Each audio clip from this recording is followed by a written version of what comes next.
साहब, सम्राट चौधरी और बिहार के तमाम मंत्रियों के द्वारा यह कहा जाता है कि अब आप सरकारी ऑफिस में जाइएगा तो आपको चाय पानी भी पूछा जाएगा, आपको बैठने के लिए चेयर भी दिया जाएगा। लोगों ने इस बात को सच मान लिया और शायद ऐसा ही सच मान लिया था आनंद कुमार खेतान ने। वो भी चले गए थे चालान का पता करने थाने में जाके उन्होंने चालान के बारे में जानकारी ली, लेकिन इस दौरान कहा सुनी हो गया थानेदार महोदय से।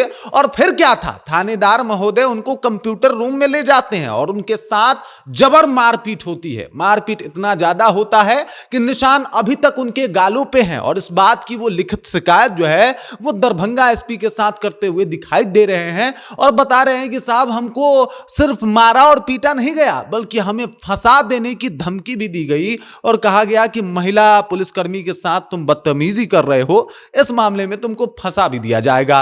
अब जिंदगी भर बेल कराते रहो, इस तरीके से फंसोगे तुम। अब जब पूरी कहानी आपको बताएंगे तो आपका माथा घूम जाएगा। वो पुलिस वाले जिनके ऊपर बिहार वासियों की जिम्मेदारी है, इनफैक्ट यूं कह लें कि वो पुलिस वाले जिनको रखा ही गया है आम बिहारी के सेवा के लिए, वो यहां के मालिक बन बैठे हैं। वो भूल चुके हैं कि उनको रखा किस लिए गया है, वो भूल चुके हैं कि उनका काम क्या है, वो भूल चुके हैं कि जिनको वो पीट रहे हैं असल में उनकी सुरक्षा का दायित्व और जिम्मेदारी उनके ऊपर है। तभी तो वो ऐसे ऐसे काम कर जाते हैं। और फिर सम्राट चौधरी उन तमाम मंत्रियों के दावों के ऊपर हंसी आती है जिसमें वो कहते हैं कि अब आप सरकारी ऑफिस में जाइएगा ना तो आपको पानी पूछा जाएगा। जब पूरी कहानी आपको बताऊंगा तो आपका भी माथा हिल जाएगा। हो सकता है आपको गुस्सा भी आए और हो सकता है इस लाचार बीमार सिस्टम पे तरस भी। पूरी कहानी क्या है, चलिए इसके ऊपर बातचीत करते हैं, लेकिन उससे पहले मेरा परिचय जान लीजिए। मेरा नाम है रजत और आप जनता जंक्शन देख रहे हैं। आनंद कुमार खेतान जो कि एक दवा व्यापारी हैं, यहां पे आप इनको देख सकते हैं और इस तस्वीर पे जो इनका मुंह सूजा हुआ है एक तरफ वो भी देख सकते हैं। इनके गालों पे जो चोट के निशान हैं, आंखों पे जो चोट के निशान है वो भी देख सकते हैं। इनका दावा है, इन्होंने जो कहा है उसके हिसाब से मैं आपको बता दूं, इनके पिताजी का चालान 1 फरवरी को कटा था और उसी चालान के जानकारी की वजह से चालान में जानकारी लेने के लिए वो जाते हैं कुशेश्वर स्थान थाना और यहां पे जाने के बाद जो है वो बात विवाद बढ़ने लगता है।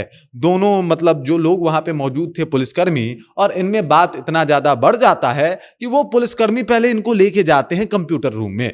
कंप्यूटर रूम में ले जाने के बाद आनंद कुमार खेतान के साथ जबर बेरहमी के साथ मारपीट होती है। उसके बाद इनको जो है वो गाली गलौज से भी नवाजा जाता है, इनको हर एक तरीके की गाली दी जाती है और उसके बाद इनको जो है वो फंसा देने की धमकी भी दी जाती है कि तुम महिला पुलिस के साथ छेड़खानी कर रहे थे, इस मामले में तुमको फंसाएंगे, तुम जाओगे अंदर।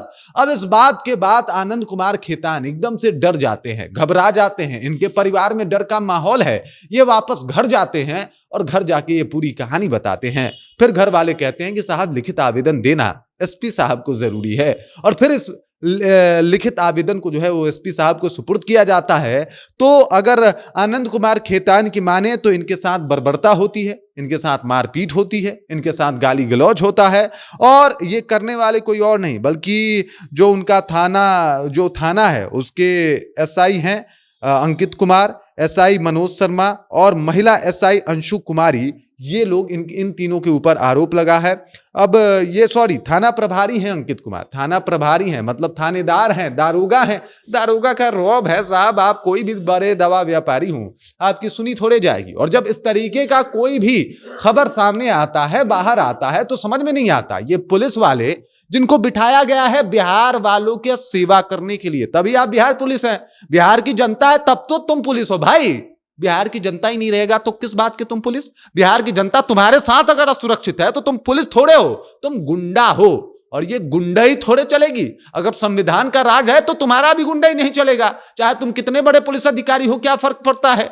और इसी वजह से जब ये खबर सामने आई तो लोग जो है वो चर्चा करने लगे कि देख लीजिए किस तरीके से सम्राट चौधरी जो है वो कह रहे थे कि सम्राट चौधरी का बातचीत था कि भाई जाने के बाद लोगों से चाय पानी पूछा जाएगा। चाय पानी जिस तरीके से कुशेश्वर स्थान थाना में पूछा गया है, ये पूछने का तरीका थोड़ा कैजुअल है। सम्राट चौधरी जी संभालिए अपने पुलिस वालों को। उन लोगों को लगने लगा है कि वो जिस थाने में जा रहे हैं वो उस थाने के कार्यकर्ता नहीं, उस थाने में काम करने वाले नहीं, बल्कि उस थाने का राजा बन के जा रहे हैं। उनसे कोई ऊंचे स्वर में बात नहीं कर सकता। बाकी ये जिसको चाहे गाली दे सकते हैं, मार सकते हैं, उसके साथ झूठे केस में फंसाने को लेकर उसको धमका सकते हैं और कई दफा शायद फंसा भी सकते हैं। ये जो अंकित जी अगर कह रहे हैं और ऐसा अगर बात ये सच है तो क्या गारंटी है कि उन्होंने लोगों को झूठे केस में नहीं फंसाया होगा? इसकी कोई गारंटी है क्या? और ऐसे में ऐसे लोगों पे जांच होना भी चाहिए। एसपी ने इस मामले को बड़े ही गंभीरता से लिया है और इसको जो है लेके एक जांच कमेटी भी बना दी है।